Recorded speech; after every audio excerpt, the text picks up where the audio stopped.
नमस्कार दोस्तों, स्वागत है आप सबका कथा रंजन में।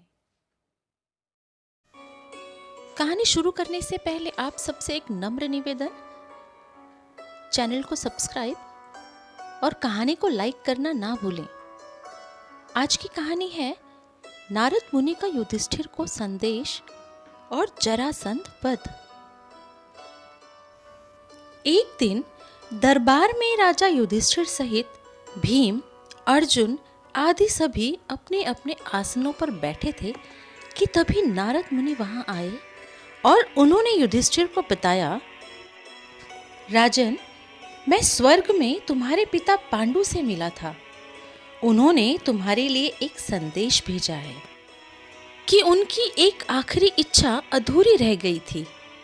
वह अपने शासनकाल में राजसूय यज्ञ करना चाहते थे, पर परिस्थितिवश ऐसा हो नहीं पाया। अब वह चाहते हैं कि आप यह यज्ञ करें। युधिष्ठिर ने उत्तर दिया, मुनिवर, मैं अपने दिवंगत पिता की अंतिम इच्छा अवश्य पूरी करूंगा। मुझे आपसे यही आशा थी, नारद मुनि ने कहा।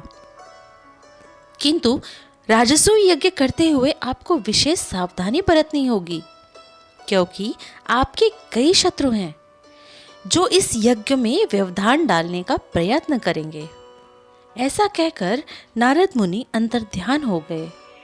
नारद मुनि के जाने के बाद युधिष्ठिर ने अपने भाइयों और सभी सभासदों से विचार विमर्श करने के बाद विभिन्न राजाओं के साथ साथ हस्तिनापुर, पांचाल व द्वारिका नरेश को इंद्रप्रस्थ आने का न्योता भेजा।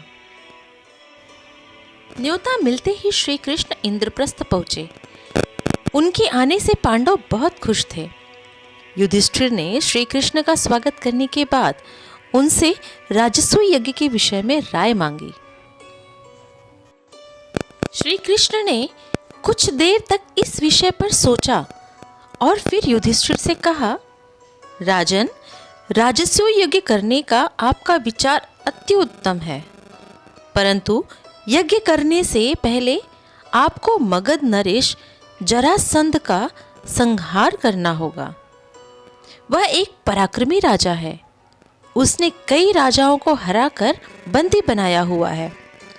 जरासंध ने कठोर तप करके भगवान शिव से कई वर प्राप्त किए हुए हैं। वह मुझे अपना सबसे बड़ा शत्रु मानता है, क्योंकि मैंने उसके दामाद और मथुरा के राजा कंस को मारा है। चेदी नरेश, शिशुपाल और दो महापराक्रमी राजा हंस और दिंबक उसके सहयोगी हैं। उनका साथ पाकर उसने शक्ति के मद में चूर होकर स्वयं को सम्राट घोषित कर दिया है।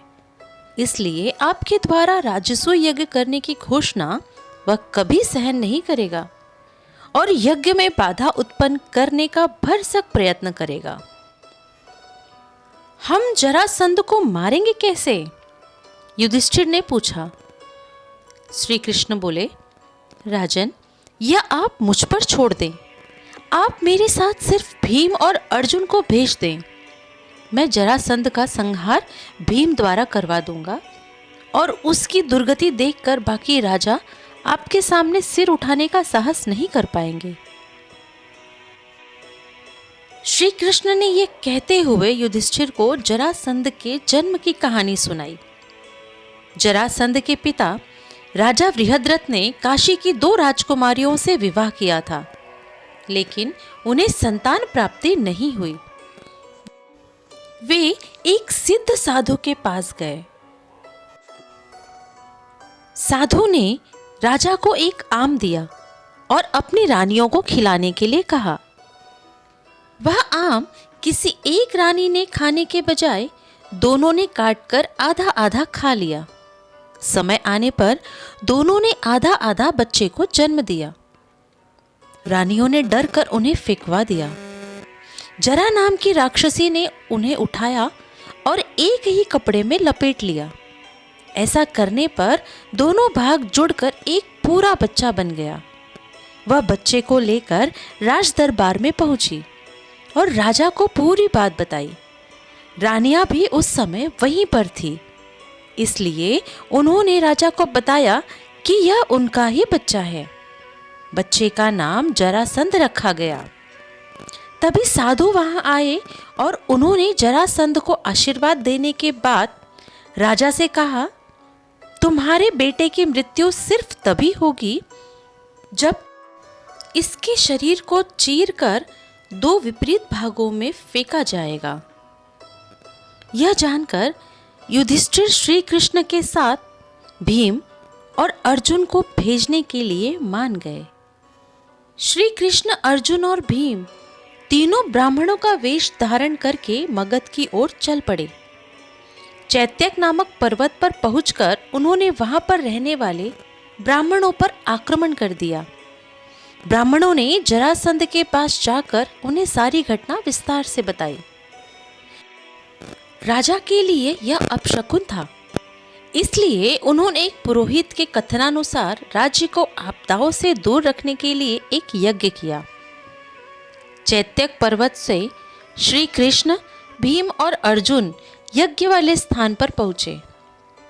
उसने ब्राह्मणों को प्रणाम करने के बाद उनके वहां आने का कारण पूछा। श्री कृष्ण बोले, राजन, आज मेरे साथियों का मौन व्रत है, इसलिए ये अर्धरात्रि के बाद ही आपसे बात करेंगे। ठीक है, तब तक आप लोग अतिथि गृह में जाकर विश्राम करें। मैं आपके पास अर्धरात्रि के बाद ही आऊंगा, कहकर जरासंध अपने महल चला गया। अर्धरात्रि के बाद जरासंध श्री कृष्ण, भीम और अर्जुन से मिलने अतिथि गृह में पहुंचा। तीनों को प्रणाम करने के बाद जरासंध ने अर्जुन व भीम से उनका परिचय पूछा। तब श्री कृष्ण ने मुस्कुराते हुए जरासंध को अपना और पांडवों का परिचय दिया। साथ ही भीम के साथ मल्ल युद्ध करने की खुली चुनौती भी दे डाली। जरासंध को सच्चाई जानकर बहुत क्रोध आया। उसने चुनौती स्वीकार कर ली। अगले दिन जरासंध और भीम दोनों मल्ल युद्ध के लिए अखाड़े में उतरे।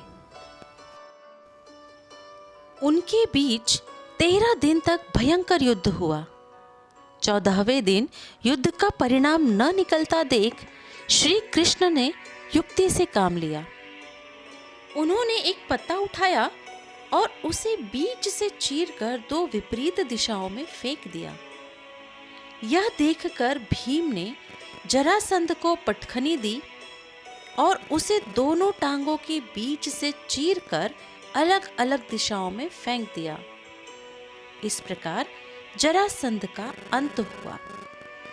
जरासंध के वध के बाद श्री कृष्ण ने उसके बेटे सहदेव को मगध के राज सिंहासन पर बैठाया।